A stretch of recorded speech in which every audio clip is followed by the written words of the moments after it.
Hey, how's it going? Hope you're having a great day. Let's get right into this video. Today we're going to be talking about, it's an FAQ video, so I'm going to be answering some of your common questions.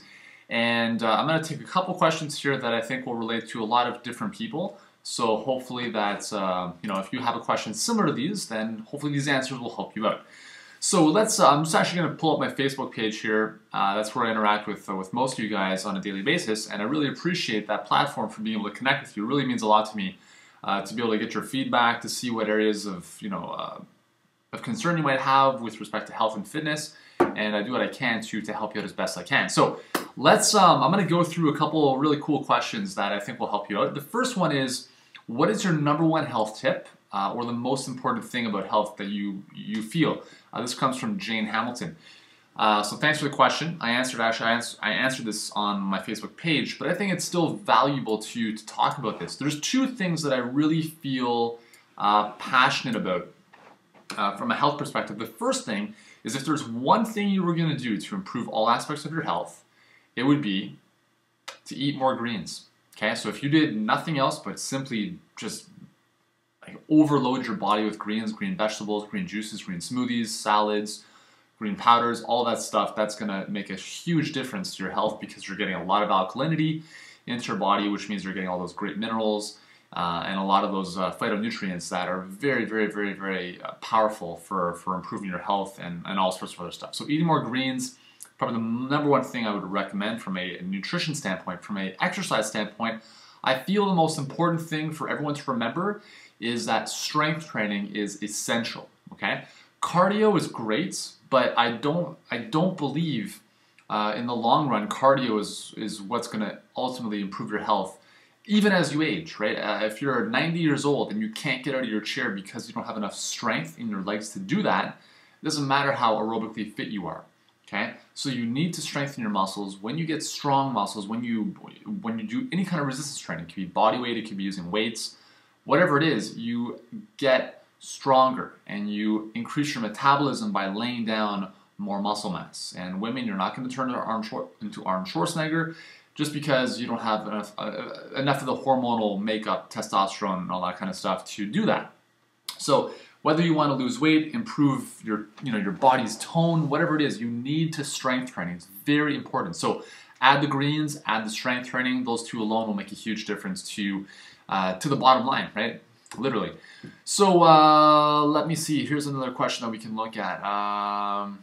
Okay, so this one comes from Joseph. I apologize because I didn't actually answer this on Facebook yesterday. I saw the question came up a little bit after our Ask Gary live session. So here's his question. It's 2 parts. Okay, so white bread is not good for you, and wheat grain bread has issues too. Then what bread is left to buy? What bread do I eat personally? And so let me answer that first of all. So I believe that for the vast majority of the population, we have not evolved to digest grains properly, so therefore wheat is problematic for a lot of people. And mainly because wheat contains gluten, which is a sticky protein in wheat, which causes a lot of digestive disorders and inflammation in the body. Okay, so that's the biggest reason why wheat products, doesn't matter if they're white bread, whole grains, whatever, don't worry about seeing all these cereal boxes with 7 whole grains. It's all nonsense, okay? If those grains contain gluten, they will cause problems in your body from an inflammation standpoint, from a digestive standpoint, and you're best off avoiding them. So what do I eat? Well, I would be lying if I said that I didn't eat bread occasionally. My downfall is actually bread, because I grew up eating bread all the time, so I have this affinity to eating bread, but I really only eat bread if I'm out at a restaurant. So I rarely have bread at home.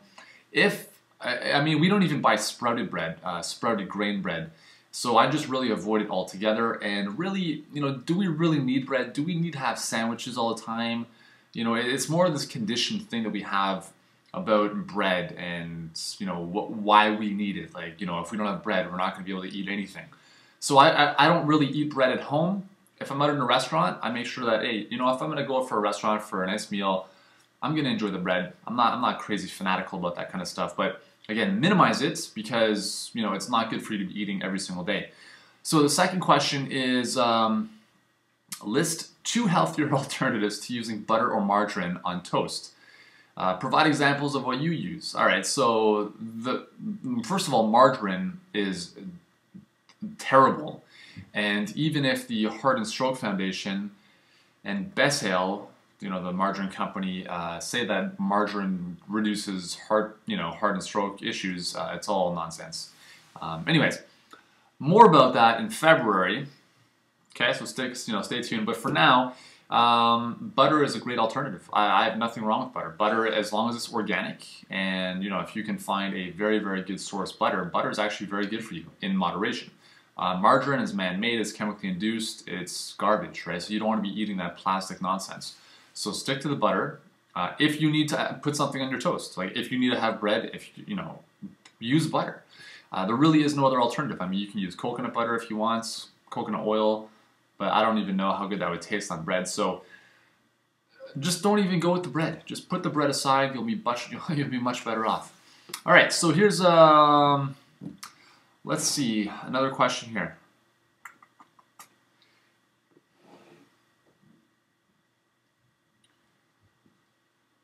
Okay, so this one has to do, is a little bit more specific, talking about maca. Maca root, is it good for improving energy? Now, if you've never heard of maca, it's a type of Peruvian root vegetable that has become a very well-known supplement in the health industry. And essentially what maca does is it actually supports your adrenal glands, and it doesn't necessarily increase your energy per se, but because it supports your adrenal glands, it actually will help regulate your energy levels. Because if you have adrenal fatigue, you're obviously not going to feel very energetic. Maca root is a type of supplement you can buy at a health food store. No known side effects that I've really noticed from it. I've used it occasionally. I don't necessarily like the taste too much. I put it in smoothies and stuff. But yeah, it should be fine, and it doesn't necessarily boost your energy, but it will support your adrenal glands, which will help to regulate the various hormones that it secretes, and therefore will help to moderate your energy levels more consistently throughout the day. So that's that question. Let's look at one more question here, which see,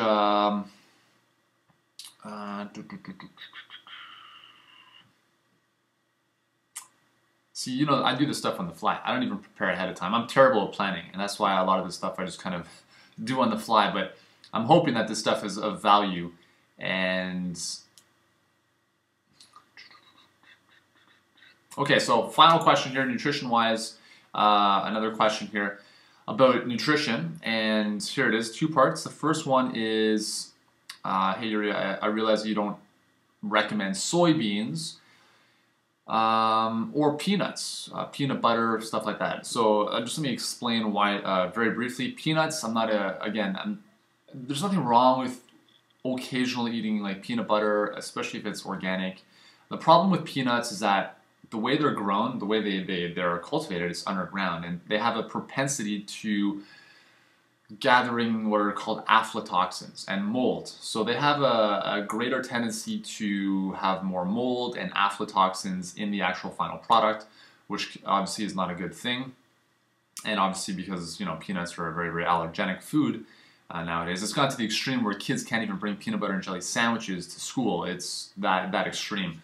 Why has that come about? Well, part of the reason is basically because of these aflatoxins in the peanuts, but also the fact that peanuts were prevalent or have been prevalent in the food supply, in almost everything. And now we're seeing the same thing with soybeans and soy, processed soy, soy protein isolate. It's in everything, and soy is going to become the next protein, the next peanut, because it's abundant everywhere. And when we have the same food in our food supply all the time, and we're taking that food in every single day into our body in some way, shape, or form, then that's a great way to develop food sensitivities. So soy, I wouldn't recommend. There's a lot of issues with it, but move away from the soy. If you're drinking soy milk, move to an almond milk, move to a hemp seed milk, move to a rice milk, much better alternatives.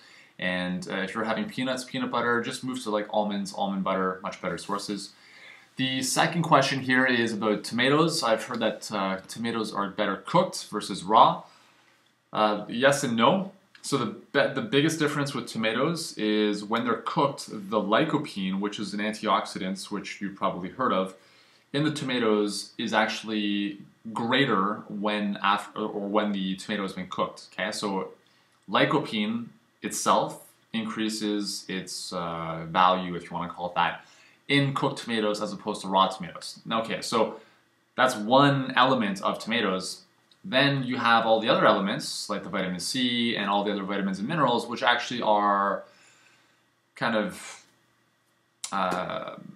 rendered less valuable, again, if you want to call it that, by cooking. So, you know, one element which is improved through the cooking process doesn't necessarily mean that tomatoes as a whole are better than raw tomatoes. Now, personally, I don't really care if you're going to eat raw tomatoes versus cooked tomatoes. Whatever you enjoy is the most important thing because you're going to be getting tomatoes in, right?